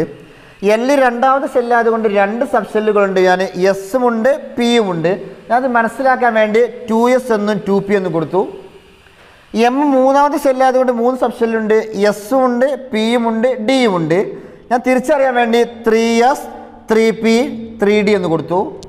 n നാലാമത്തെ സെല്ലായതുകൊണ്ട് 4 സബ്സെല്ലുണ്ട്. എസ്സും ഉണ്ട് പിയും ഉണ്ട് ഡിയും ഉണ്ട് എഫും ഉണ്ട്. തിരിച്ചറിയാൻ വേണ്ടി 4s 4p 4d 4f എഴുതി. ആദ്യത്തെ ഏതൊരു ആറ്റത്തിൻ്റെയും ആദ്യത്തെ ഇലക്ട്രോൺസ് ഒന്നാമത്തെ എസ്സിലേക്കാണ് പോകുന്നത്. ഈ ഒന്നാമത്തെ എസ് ഇലക്ട്രോൺസ് ഫില്ലായതിനു ശേഷം അടുത്ത ഇതിലേക്ക് പോകുന്നു. നോക്കൂ, രണ്ടാമത്തെ എസ്സിലേക്കാണ്. നമുക്ക് എഴുതി മനസ്സിലാക്കും. 1s2 2s2 ഒന്നാമത്തെ എസ് ഇലക്ട്രോൺസ് ഫില്ലായതിനു ശേഷം രണ്ടാമത്തെ എസ്സിലേക്കാണ് പോകുന്നത്. ഇനി രണ്ടാമത്തെ എസ് 2 ഇലക്ട്രോൺസ് മാക്സിമം ഫില്ലായതിനു ശേഷം നെക്സ്റ്റ് ഇലക്ട്രോൺസ് പോകുന്നത് രണ്ടാമത്തെ പി എന്ന സബ്സെല്ലിലേക്കാണ്. നോക്കൂ, 1s2 2s2 2p6. ഈ രണ്ടാമത്തെ പി മാക്സിമം ഇലക്ട്രോൺസ് ഫില്ലായതിനു ശേഷം നെക്സ്റ്റ് ഇലക്ട്രോൺസ് പോകുന്നത് 3sലേക്കാണ്. 3s1 3s2 നെക്സ്റ്റ് ഇലക്ട്രോൺസ് പോകുന്നത് 3s കഴിഞ്ഞാൽ ഏതാണ്? 3p ആണ്. ഇവിടെ 1s2 2s2 2p6 3s2 3sലേക്കാണ്. 3s2 3p6 3p6 next P എന്ന സബ്സെല്ലിൽ 6 ഇലക്ട്രോൺസ് കംപ്ലീറ്റ് ആയതിനു ശേഷം നെക്സ്റ്റ് ഇലക്ട്രോൺസ് പോകുന്നത് നേരെ നോക്കൂ 3D അല്ല, മറിച്ച് ഏതിലേക്കാണ്? 4s. 4s മാക്സിമം 2 ഇലക്ട്രോൺസ് ഫില്ലായതിനു ശേഷം മാത്രമാണ് 3D എന്ന സബ്സെല്ലിലേക്ക് ഇലക്ട്രോൺസ് പോയിരിക്കുന്നത്. 3D കഴിഞ്ഞാൽ ഏതാണ്? 4p ആണ്. 4p കഴിഞ്ഞാൽ 4d ആണ്. അതായത് ഒന്നാമത്തെ എസ് ഇലക്ട്രോൺസ് ഫില്ലായതിനു ശേഷം രണ്ടാമത്തെ എസിലേക്ക് പോയി, രണ്ടാമത്തെ പിയിലേക്ക് പോയി, മൂന്നാമത്തെ എസിലേക്ക് പോയി, മൂന്നാമത്തെ പിയിലേക്ക് പോയി. മൂന്നാമത്തെ പി എന്ന സബ്സെല്ലിൽ ഇലക്ട്രോൺസ് ഫില്ലായതിനു ശേഷം മൂന്നാമത്തെ ഡി എന്ന സബ്സെല്ലിലേക്കല്ല പോവുക, മറിച്ച് 4s electrons ഫില്ലാകുക. 1s2 2s2 2p6 3s2 3p6. Next നോക്കൂ 3p നെക്സ്റ്റ് തൊട്ടടുത്ത് നോക്കൂ 3pയുടെ നേരെ 3D അല്ല, മറിച്ച് എന്താണ്? 4s ആണ്. അതുകൊണ്ട് 3p കഴിഞ്ഞാൽ 4s ഇലക്ട്രോൺസ് ഫില്ലാവുക. 4s പരമാവധി 2 ഇലക്ട്രോൺസ് ഫില്ലായതിനു ശേഷം മാത്രമാണ് 3Dയിലേക്ക് ഇലക്ട്രോൺസ് ഫില്ലാവുകയുള്ളൂ എന്നാണ് അർത്ഥം. അത് പ്രകാരം നമുക്ക് പൊട്ടാസ്യത്തിൻ്റെ സബ്ഷെൽ കോൺഫിഗറേഷൻ എഴുതി നോക്കാം. നമുക്കറിയാം പൊട്ടാസ്യം 19 ആണ്. 19 ആർഗൺ 18 വരെ എഴുതിയിട്ടുണ്ട്. നോക്കൂ 1 ഷെൽ കോൺഫിഗറേഷൻ 2, ടോട്ടൽ 19 ഇലക്ട്രോൺസ് ഉണ്ട്.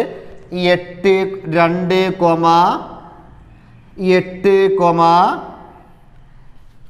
3s2 3p6 2 മാറും 8 8, 2 + 8 10 10 + 8 18 1. ഇതാണ് പൊട്ടാസ്യത്തിൻ്റെ ഷെൽ ഇലക്ട്രോണിക് കോൺഫിഗറേഷൻ. 9ാം ക്ലാസ്സിൽ പഠിച്ചതാണ്. നമുക്ക് എഴുതേണ്ടത് എന്താണ്? സബ്ഷെൽ കോൺഫിഗറേഷനാണ്. അപ്പോൾ എഴുതി നോക്കൂ 18 വരെ ഇവിടെ എഴുതി വെച്ചിട്ടുണ്ട്. നോക്കൂ ഈ 2 എന്ന് പറയുന്നത് 1s2, ഈ 8 എന്ന് പറയുന്നത് 2s2 2p6 2 മാറും 8, അതാണ് ഈ 8. 2s2 2p6 2 മാറും 8.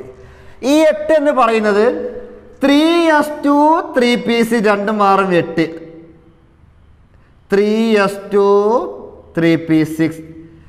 ഈ 8 എന്ന് പറയുന്നത് 3s2 3p6 2 മാറും 8, അതാണ് 3s2 3p6.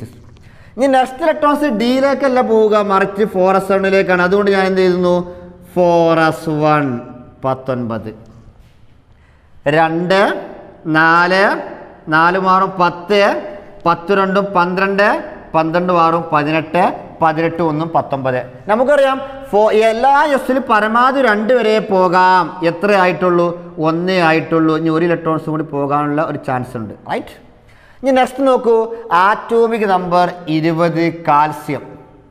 അത് നോക്കൂ 2, 8, 8 18ആയി. ഈ 1 എന്നുള്ളത് എന്തായി മാറും? 2 എന്നായി മാറും. അതായത് 4s1 എന്നുള്ളത് 4s2 ആയി മാറുന്നു എന്നാണ് അർത്ഥം. എഴുതി നോക്കാം. 1s2 2s2 4ആയി, 2p6 10ആയി, 3s2 12ആയി, 3p6 18ആയി, 4s1 20ാമത്തെ electrons 4s1ലേക്ക് പോകുമ്പോൾ അത് 4s2 ആയി മാറുന്നു. 18 + 2 20 മാറി. ഇനി നെക്സ്റ്റ് ഇലക്ട്രോൺസ് നോക്കൂ. സ്കാൻഡിയം ആകുമ്പോൾ 2 ഇലക്ട്രോൺസ് ആണ് 4s. അതായത് ഈ പി എന്ന സബ്സെല്ലിൽ ഇലക്ട്രോൺസ് ഫില്ലായതിനു ശേഷം 4sലേക്ക് പോയി. അതിനർത്ഥം 3p എന്ന സബ്സെല്ലിനേക്കാളും കൂടുതൽ ഊർജ്ജമുണ്ട് 4sന്.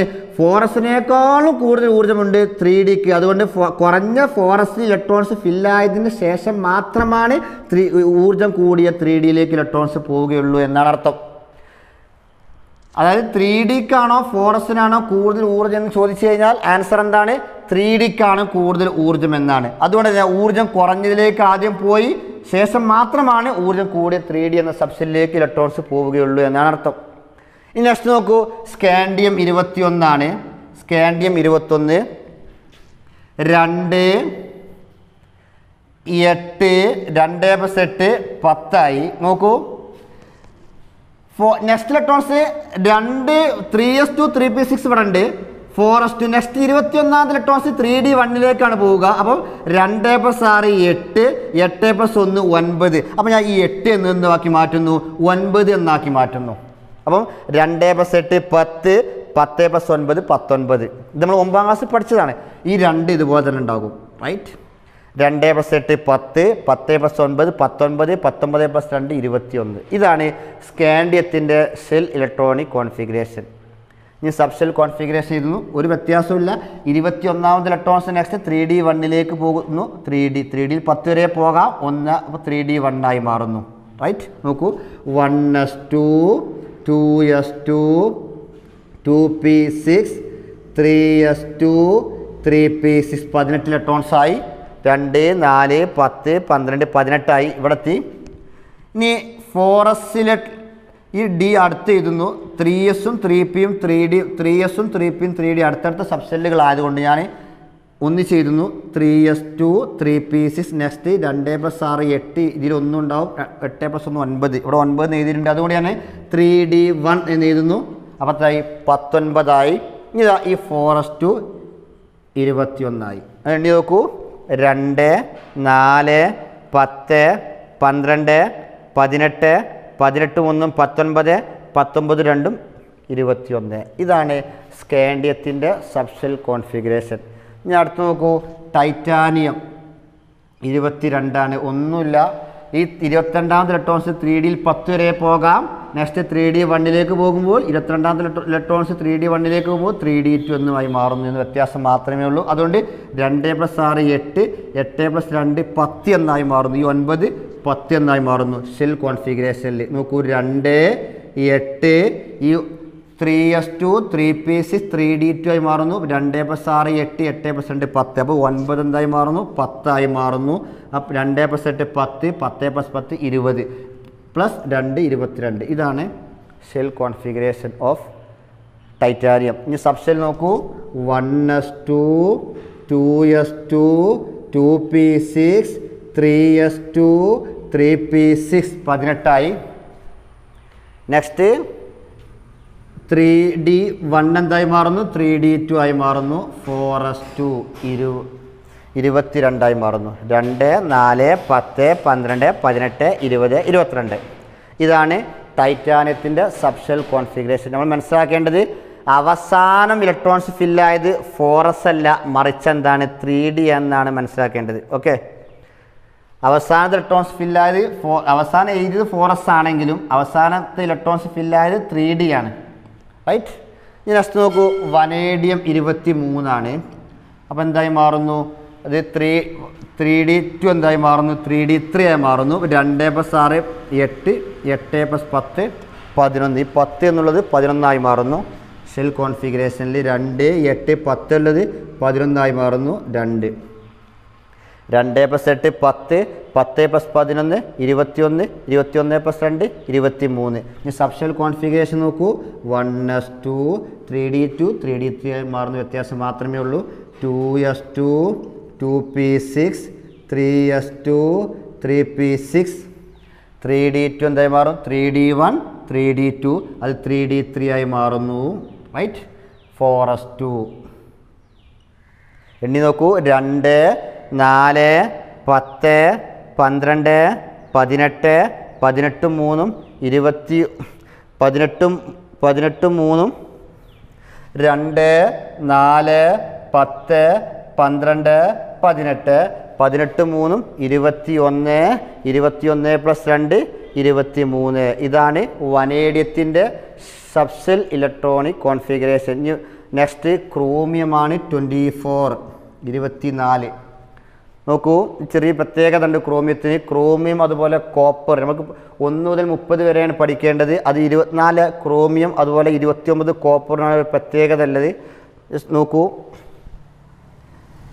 2 ആദ്യം സെൽ കോൺഫിഗറേഷൻ എഴുതുന്നു. 2 8 2+8 10. ഈ 11 എന്തായി മാറുന്നു 12 ആയി മാറുന്നു. ഈ 2 നോക്കൂ 2+8 10 10+2 12 12+2 24. എണ്ണ ശരിയാണ്. ഞാൻ ഈ 12 എന്നുള്ളത് നോക്കൂ ഈ 12 എന്നുള്ളത് ഇവിടെ നിന്ന് കുറക്കുന്നു. ഇവിടെ എന്താക്കുന്നു ഞാൻ 1 എന്നാക്കുന്നു. 2 1 അപ്പം ഇവിടെ എന്താക്കി മാറ്റുന്നു 13 ആക്കി മാറ്റുന്നു. ഞാൻ എണ്ണി നോക്കൂ 2+8 10 10+3 13 10+3 13, 23, 23+1 24. നോക്കൂ, അതായത് 2, 8, 9, 2, 2, 8, 10, 2, 2, 8, 11, 2, 2, 8, 12, 2 എന്നല്ല 2, 8, 13, 1 എന്നാക്കി.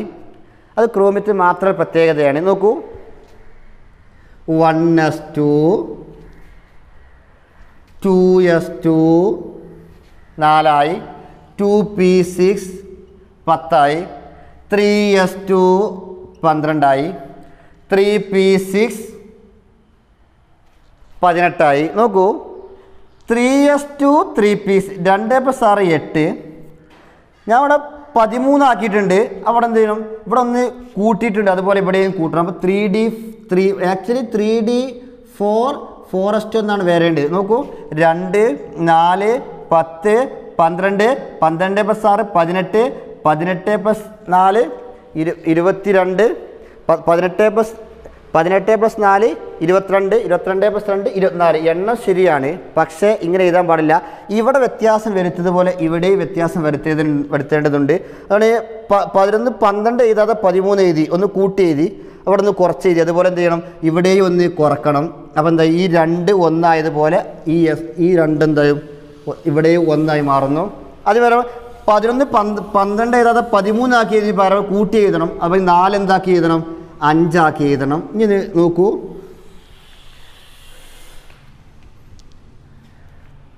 2 4 10 12 18 18+5 23 23+1 24. ക്രോമിയത്തിൻ്റെ സബ്ഷെൽ കോൺഫിഗറേഷൻ എഴുതുമ്പോൾ ഇങ്ങനെയാണ് എഴുതേണ്ടത്. അതായത് നമുക്കറിയാം, ഡി എന്ന സബ്ഷെല്ലിൽ പരമാവധി വേണ്ടത് 10 ആണ്. 10ൻ്റെ പകുതി എന്ന് പറയുന്നത് എന്താണ്? 5 ആണ്. 3D5 5. എസ്സിൽ എല്ലാ എസ്സിലും പരമാവധി വേണ്ടത് 2 ആണ്. 2ൻ്റെ പകുതി എന്ന് പറയുന്നത് 1 ആണ്.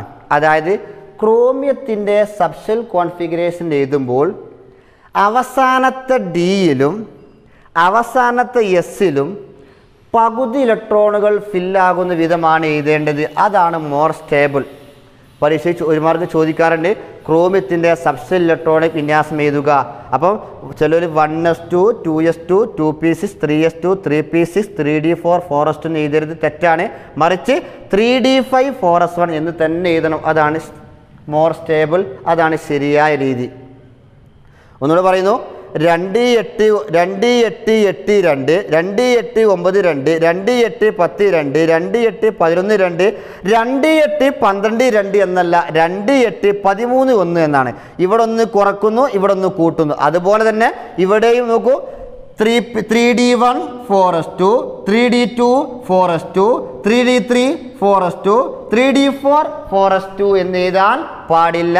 അത് 3d5 4s1 എന്ന് തന്നെ ആക്കേണ്ടതുണ്ട്. അതാണ് മോർ സ്റ്റേബിൾ, അതാണ് കൂടുതൽ സ്ഥിരത. അതുകൊണ്ട് തന്നെ അതാണ് ശരിയായ ക്രോമിയത്തിൻ്റെ സബ്ഷെൽ ഇലക്ട്രോണിക് കോൺഫിഗറേഷൻ. ഇത് പ്രത്യേകം ഓർത്ത് വെക്കേണ്ടതുണ്ട്. ഇനി നമുക്ക് നെക്സ്റ്റ് എന്ത് ചെയ്യുക? ആറ്റോമിക് നമ്പർ 25 മാംഗനീസ് എഴുതി നോക്കാം.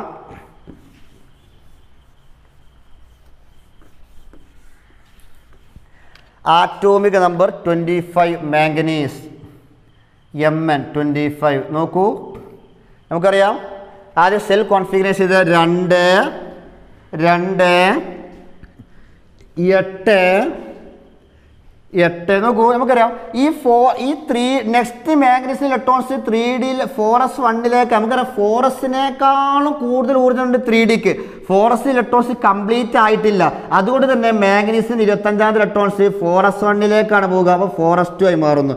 4sൽ നിറഞ്ഞതിന് ശേഷം മാത്രമാണ് 3Dയിലേക്ക് ഊർജ്ജം കൂടിയ 3D എന്ന സബ്ഷെല്ലിലേക്ക് ഇലക്ട്രോൺസ് പോവുക എന്ന് മനസ്സിലാക്കുക. അവിടെ 2 2 8 ഈ 13 എന്ത് ചെയ്യില്ല, യാതൊരു വ്യത്യാസം ഉണ്ടാവില്ല. 13 13 തന്നെ ആയിരിക്കും. അങ്ങനെ തന്നെ ഇതാ 2+8 10 10+3 13 23. നോക്കൂ, നെക്സ്റ്റ് മാഗ്നീസിന് 25ാമത്തെ ഇലക്ട്രോൺസ് ഇവിടേക്കാണ് പോവുക. അതായത് 4s1ലേക്ക് പോകുമ്പോൾ 4s2 ആയി മാറുന്നു. അപ്പോൾ ഞാൻ അവിടെ എന്ത് ചെയ്യുന്നു? 2 8 13 1 എന്നുള്ളത് 2 8 13 2 എന്നാക്കി മാറ്റുന്നു. നോക്കൂ, 2+8 10 10+3 13 23 23+2 25. ഇനി സബ്ഷെൽ കോൺഫിഗറേഷൻ ചെയ്ത് നോക്കാം. നേരത്തെ പറഞ്ഞ വ്യത്യാസമൊന്നും ഉണ്ടാവില്ല. ഈ 4s1 എന്തായി മാറുന്നു, 4s2 എന്നായി മാറുന്നു. വ്യത്യാസം മാത്രമേ ഉണ്ടായിരിക്കുള്ളൂ. നോക്കൂ, 1s2 2, 2s2 4, 2p6 10, 3s2 12, 3p6 18. 3d6 എന്ന് എഴുതിയേക്കരുത്. കാരണം 4s ഇലക്ട്രോൺസ് 4s 3p കഴിഞ്ഞാൽ 4s കംപ്ലീറ്റ് ഫില്ലായതിനു ശേഷം മാത്രമാണ് 3ഡിയിലേക്ക് വരിക. 4s കംപ്ലീറ്റ് ആയിട്ടില്ല, 4s 1 ആയിട്ടുള്ളൂ. അതുകൊണ്ട് 25 ഇലക്ട്രോൺസ് എവിടേക്ക് പോകുന്നു, 3d5 ആയിട്ട് കിടക്കും. 4s1 എന്തായി മാറുന്നു, 4s2 ആയിട്ട് മാറുന്നു. നോക്കൂ, 2, 4, 10, 12, 18, 18 + 5 23, 23 + 2 25. ഇതാണ് മാംഗനീസിൻ്റെ സബ്ഷെൽ കോൺഫിഗറേഷൻ. നെക്സ്റ്റ് നോക്കൂ, അയൺ 26. നോക്കൂ, അപ്പം 13 14 മാറുന്നു. ഈ ഇലക്ട്രോൺസ് പോവുകയില്ല, കാരണം എസിൽ പരമാവധി ഇലക്ട്രോൺസ് കംപ്ലീറ്റ് ആയിട്ടുണ്ട്. ഇപ്പം 2, 8 ഡി എന്ന സബ്ഷനിലേക്ക് വരുന്നു. 3d6 ആയി മാറുന്നു. അപ്പം 13 എന്തായി മാറുന്നു, 14 ആയി മാറുന്നു. ഈ 2 അതുപോലെ കാണും. 2 + 8 10, 10 + 14 24, 24 + 2 26. ഇനി നെക്സ്റ്റ് നോക്കൂ, സബ്ഷെൽ കോൺഫിഗറേഷൻ നോക്കൂ. ഒന്നും ഒരു വ്യത്യാസമില്ല. 3d5 എന്തായി മാറുന്നു, 3d6 ആയി മാറുന്നു. നമുക്കറിയാം 3ഡിയിൽ പരമാവധി 10 ഇലക്ട്രോൺസ് വരെ പോകാം, 5 ആയിട്ടുള്ളൂ. 3d6, 3d7, 3d8, 3d9, 3d10 വരെ പോകാം. അതുകൊണ്ട് 1s2, 2s2, 2p6, 3s2, 3p6 18 electrons ആയി. നെക്സ്റ്റ് 3ഡിയിലേക്ക് പോകുന്നു. 3d5, 3d6 ആയി മാറുന്നു. 26ാമത്തെ ഇലക്ട്രോൺസ് 3d5ലേക്ക് പോകുമ്പോൾ 3d6 ആയി മാറുന്നു. 4s2 എന്തായി മാറുന്നു, 4s2 അതുപോലെ കാണും. 2, 4, 10, 12, 18, 18 + 24 26, 18 + 6 24, 24 + 2 26. ഇനി നെക്സ്റ്റ് നോക്കൂ, കൊബാൾട്ട് 27. നോക്കൂ, 27, 2, 8, 14 എന്നുള്ളത് എന്തായി മാറുന്നു, 15 ആയി മാറുന്നു. 2 + 8 10, 10 + 15 25, 25 + 2 27. ഇതാണ് ഷെൽ കോൺഫിഗറേഷൻ. സബ്ഷെൽ നോക്കൂ, 1s2, 2s2, 2p6, 3s2, 3p6. കൊബാൾട്ടിൻ്റെ 27ാമത്തെ electrons 3d6ലേക്ക് പോകുമ്പോൾ 3d7 ആയി മാറുന്നു. 3d7, 4s2. ഇതാണ് കൊബാൾട്ടിൻ്റെ സബ്ഷെൽ ഇലക്ട്രോണിക് കോൺഫിഗറേഷൻ. 2, 4, 10, 12, 18, 18 + 7 25, 25 + 2 27. നെക്സ്റ്റ് നോക്കൂ, നെക്സ്റ്റ് 28 നിക്കലാണ്. Ni nickel. 2, 8, 15 എന്തായി മാറുന്നു, 16 ആയി മാറുന്നു. 16, 2, 2 + 8 10, 10 + 16 26, 26 + 2 28. നോക്കൂ, അതായത് നിക്കൽ എന്ന ആറ്റത്തിൻ്റെ 28ാമത്തെ ഇലക്ട്രോൺസ് 3d7ലേക്ക് പോകുമ്പോൾ 3d8 ആയി മാറുന്ന വ്യത്യാസം മാത്രമേ ഉള്ളൂ. 3d5, 3d6, 3d7, 3d8 ആയി മാറുന്നു. നോക്കൂ, 1s2, 2s2, 2p6, 3s2, 3p6, 3d7 എന്തായി മാറുന്നു, 3d8, 4s2. നോക്കൂ, 2, 4, 10, 12, 18, 18 + 2 8, 26, 26 + 2 28. നെക്സ്റ്റ് നോക്കൂ, കൊബാൾട്ട് 29. ഞാൻ നേരത്തെ പറഞ്ഞിരുന്നു ക്രോമിയം 24-നും അതുപോലെ കോപ്പർ 29-നും പ്രത്യേകത ഉണ്ട്. നോക്കൂ, 2, 8, 14, 2, 8, 13, 2, 2, 8, 14, 2, 2, 8, 15, 2, 2, 8, 16, 2. ഇനി 2, 8, 17, 2 എന്നാണ് വേണ്ടത്. നോക്കൂ, 2 + 8 10, 10 + 17 27, 27 + 2 29. ഇങ്ങനെയാണ് വേണ്ടത്. ഞാൻ എന്ത് ചെയ്യുന്നു, ഈ 17 എന്താക്കുന്നു, 18 ആക്കി മാറ്റുന്നു. അപ്പോൾ ഈ 2 എന്നുള്ളത് എന്താക്കി മാറ്റേണ്ടി വരും, 1 എന്നാക്കി മാറ്റേണ്ടി വരും. നോക്കൂ, 2, 8, 10, 10 + 18 28, 28 + 1 29. അതായത് ചെറിയ വ്യത്യാസം വരുത്തി. അതുപോലെ സബ്ഷെൽ ഇലക്ട്രോണിക് കോൺഫിഗറേഷനിൽ വ്യത്യാസം വരും. നോക്കൂ, അത് പ്രകാരം 1s2, 2s2, 2p6, 3s2, 3p6. Actually ഇങ്ങനെ വേണ്ടത് 3p6, 3d9, 4s2 എന്നാണ് വേണ്ടത്. നോക്കൂ, 2, 4, 10, 12, 18. 18 പ്ലസ് 9 പ്ലസ് 2 ടോട്ടൽ 29 വരുന്നു. ഞാൻ എന്ത് ചെയ്യുന്നു വെച്ചാൽ ഇവിടെ നോക്കൂ, ഇവിടെ വ്യത്യാസം വരുത്തി. ഈ 2 8 16 2 എന്ന് വ്യത്യാസം വരുത്തി. 2 8 16 2 2 8 17 2 എഴുതുന്നതിന് പകരം 2 8 18 1 എന്നാക്കി ഇവിടെ ഒന്ന് കൂട്ടി ഇവിടെ ഒന്ന് കുറച്ച്. ആ വ്യത്യാസം ഇവിടെ ഒന്ന്. അപ്പം എന്ത് ചെയ്യണം, ഈ 9 എന്നുള്ളത് ഞാൻ എന്ത് ചെയ്യുന്നു 10 എന്നാക്കുന്നു. അപ്പം 2 എന്നുള്ളത് എന്താക്കി മാറ്റണം, 1 എന്നാക്കി മാറ്റണം. ഇനി നോക്കൂ, 2 4 10 12 18 18 പ്ലസ് 10 28 പ്ലസ് 1 29. അതായത് സെൽ ഇലക്ട്രോണിക് വിന്യാസത്തിൽ വ്യത്യാസം വരുത്തി. അതേ വ്യത്യാസം സബ്സെൽ കോൺഫിഗറേഷൻ വരേണ്ടതുണ്ട്. അതുകൊണ്ട് ഞാൻ 3D10 4S1 എന്നാക്കുന്നു. നോക്കൂ, 2 8 13 2 2 8 14 2 2 8 15 2 2 8 16 2 നിക്കൽ 28. കോപ്പർ 2 8 17 2 എന്നാണ് വരേണ്ടത്. മറിച്ച് ഞാൻ വ്യത്യാസം വരുത്തി 2 8 17 2 എന്നുള്ളത് 2 8 18 1 എന്നാക്കി. അതേ വ്യത്യാസം ഇവിടെയും വരുത്തി 3D10 4S1 എന്നാക്കി. അതായത് കോപ്പറിൻ്റെ സബ്ഷെൽ കോൺഫിഗറേഷൻ എഴുതുമ്പോൾ അവസാനത്തെ ഡി എന്ന സബ്ഷെല്ലിൽ കംപ്ലീറ്റ് ഫിൽഡ് ആയിരിക്കും. നമുക്കറിയാം ഡി എന്ന സബ്ഷെല്ലിന് 10 വേണ്ടത്, 10 ഇവിടെ ഉണ്ട്. 3D10 എസിൽ 2 വേണ്ടത്, 2 പകുതി 1 ഇവിടെ ഉണ്ട്. അതായത് കോപ്പർ 29 എന്ന ആറ്റത്തിൻ്റെ സബ്ഷെൽ കോൺഫിഗറേഷൻ എഴുതുമ്പോൾ അവസാനത്തെ ഡി എന്ന സബ്ഷെൽ കംപ്ലീറ്റ് ഫിൽഡ് ആയിരിക്കൽ നിർബന്ധമാണ്. അതുപോലെ അവസാനത്തെ എസ് എന്ന സബ്ഷെൽ ഹാഫ് ഫിൽഡ് ആയിരിക്കലും നിർബന്ധമാണ്. അപ്പോൾ 3D10 4S1 എന്നാണ് എഴുതേണ്ടത്. കോപ്പറിൻ്റെ configuration 1s2 2s2 2p6 3s2 3p6 4 3p6 3D9 4s2 എന്ന് എഴുതിയ തെറ്റാണ്. നോക്കൂ, 3D5 4s2 3D6 4s2 3D7 4s2 3D8 4s2 3D9 4s2 എന്നാണ് എന്ന് എഴുതിയാൽ ഇലക്ട്രോൺസ് എണ്ണത്തിൽ വ്യത്യാസം വരുന്നില്ല. എന്നിരുന്നാലും അതങ്ങനെ എഴുതാൻ പാടില്ല. അത് 3D10 4S1 എന്ന് എഴുതണം. അവസാനത്തെ ഡിയിലും അവസാനത്തെ എസ്സിലും, അതായത് ഡി എന്ന സബ്സെല്ലിൽ കംപ്ലീറ്റ് ഫിൽഡ് ആയിരിക്കണം, എസ് എന്ന സബ്സെല്ലിൽ ഹാഫ് ഫിൽഡ് ആയിരിക്കണം. അങ്ങനെ എഴുതുമ്പോഴാണ് മോർ സ്റ്റേബിൾ, അതാണ് കൂടുതൽ സ്ഥിരത. അതുകൊണ്ട് കോപ്പറിൻ്റെ സബ്സെൽ കോൺഫിഗറേഷൻ ചെയ്യുമ്പോൾ ഇതാണ് എഴുതേണ്ടത്. ഇതാണ് ശരിയായ രീതി.